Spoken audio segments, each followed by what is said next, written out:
Welcome to SRA classes. पिछली videos में हमने मुंशी प्रेमचंद द्वारा रचित नमक का दारोगा नामक पाठ का कुछ भाग कवर किया था। इस वीडियो में हम उसका ही एक छोटा सा भाग की व्याख्या और उसको समझने की कोशिश करेंगे। चलिए शुरू करते हैं। पंडित अलोपीदीन अपने सजीले रथ पर सवार कुछ सोते कुछ जागते चले आते थे। मतलब रात को पंडित अलोपीदीन आते थे गाड़ी वालों के पास।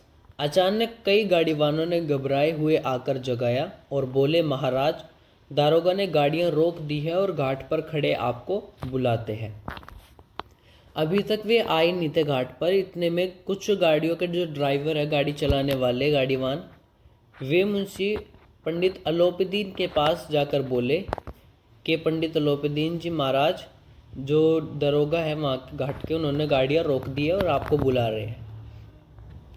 पंडित अलोपीदीन का लक्ष्मी जी पर अखंड विश्वास था। वे कहा करते थे कि संसार का तो कहना ही क्या, स्वर्ग में भी लक्ष्मी का ही राज्य है।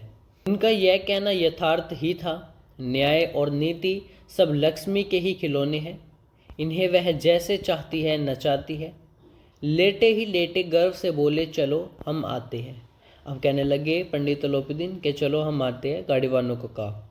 यह कहकर पंडित जी ने बड़े निश्चिंता से पान के बीड़े लगाए। फिर लिहाफ ओढ़े हुए दरोगा के पास आकर बोले, बाबूजी आशीर्वाद।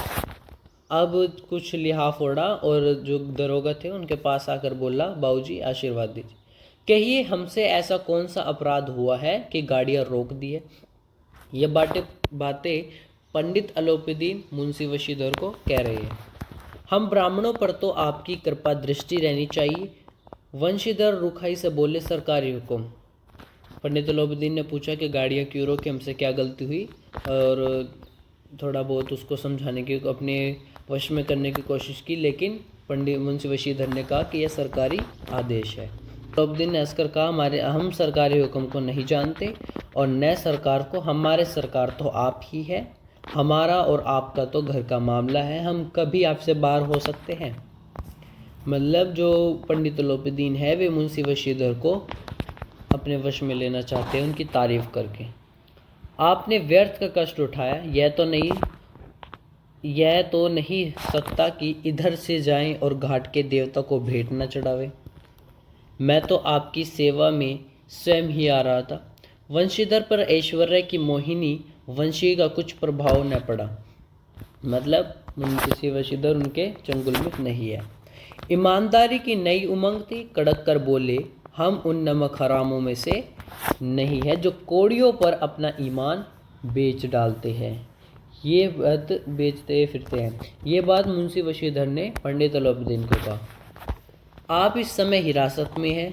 आपका कायदे के अनुसार चालान होगा। बस मुझे अधिक बातों की फुर्सत नहीं है। और जमादार बदलू सिंह, तुम इन्हें हिरासत में ले लो, मैं हुक्म देता हूँ। मतलब जो उनका एक सिपाही था बदलू सिंह, उसको कहा पंडित अलोपीदीन ने कि तुम इन्हें हिरासत में ले लो। यहाँ पर जो इन पंक्तियों में उस समय का वर्णन किया गया है जब वंशीधर नमक का दरोगा बन जाता है और अलोपीदीन द्वारा तस्करी से ले जा रही नमक की गाड़ियों को वह पकड़ लेता है। पंडित अलोपीदीन उसकी चापलूसी करते हुए उसे सरकार कहकर उसे घर का मामला समझाकर निपटाने के लिए कहता है। उसके इस प्रकार का कष्ट उठाने के लिए क्षमा मांगता है तथा कहता है कि ऐसा नहीं हो सकता कि वे इधर से अपना सामान लेकर जाएं और आपको, जो कि इस घाट के देवता के समान है, आपको हम भेंट न चढ़ाएं। भेंट मतलब रिश्वत न दे।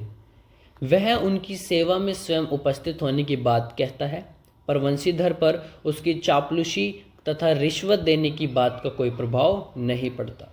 वह तो ईमानदारी के उत्साह से परिपूर्ण था, इसलिए कड़क कर कह सकता है कि वह उन नमक हरामों जैसा नहीं है जो पैसे के ऊपर अपना ईमान बेच देते हैं। वह उन्हें हिरासत में लेने का आदेश दे देता है बदलू सिंह को। आगे क्या होता है? पंडित अलोपीदीन स्तंभित हो गए। मतलब यह बात सुनकर के इसको हिरासत में ले लो। गाड़ीवानों में हलचल मच गई। पंडित जी के जीवन में कदाचित यह पहला ही अवसर था कि पंडित जी को ऐसी कठोर बातें सुननी पड़ी। बदलू सिंह आगे बढ़ा, किंतु रोब के मारे यह साहस न हुआ कि उनका हाथ पकड़ सके। पंडित जी ने धर्म को धन का ऐसा निरादर करते कभी न देखा था। विचार किया, यह अभी उद्दंड लड़का है, माँ मोह माया के जाल में अभी नहीं पड़ा। मतलब कि यह अभी रिश्वत, मोह माया का मतलब रिश्वत, पैसों वाली रिश्वत में अभी नहीं इसका मन है। झिझकता है, बहुत दीन भाव से बोले, बाबू साहिब। अब पंडित अलोपीदीन कहने लगे मुंशी वशीधर को, बाबू साहब ऐसा न कीजिए, हम मिट जाएंगे, इज्जत धूल में मिल जाएगी, हमारा अपमान करने में आपके हाथ क्या आएगा, हम किसी तरह आपसे बाहर थोड़ी ही है। वंशीधर ने कठोर स्वर में कहा, हम ऐसी बातें नहीं सुनना चाहते। अलोपीदीन ने जिस सहारे को चट्टान समझ रखा था वह पैरों के नीचे खिसकता हुआ मालूम हुआ। अर्थात पंडित अलोपीदीन जो पैसों को, रिश्वत को सबसे बड़ा बचाव का सहारा मानता था, वो पैरों के तले से खिसक गया। ने अपनी कर्तव्य निष्ठा एवं ईमानदारी के चलते पंडित अलोपीदीन की रिश्वत एवं बड़े से बड़े प्रलोभन को भी ठुकरा दिया और अपने मातहत बदलू सिंह से पंडित अलोपीदीन को गिरफ्तार कर लेने को कहा। लेखक कहता है कि दारोगा वंशीधर का आदेश सुनकर पंडित अलोपीदीन जड़प्त हो गए, उसके गाड़ीवानों में भी हलचल मच गई। संभवतः पंडित अलोपीदीन के जीवन में यह पहला ही अवसर था जब उसे किसी अधिकारी से इतनी कठोर बातें सुननी पड़ी। आज से पहले कभी किसी अधिकारी ने उनसे इतना कठोर व्यवहार नहीं किया था। दारोगा वंशीधर का आदेश सुनकर बदलू सिंह पंडित अलोपीदीन को गिरफ्तार करने के लिए आगे तो बढ़ा, परंतु पंडित जी के प्रभाव के कारण उसकी इतनी हिम्मत नहीं हुई कि वह पंडित जी का हाथ पकड़ सके। पंडित अलोपीदीन को अपने धन की शक्ति पर बहुत बड़ा विश्वास था।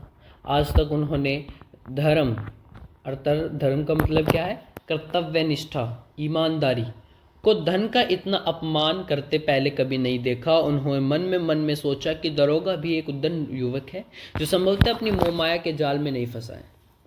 यही कारण है कि रिश्वत लेने में संकोच करता है।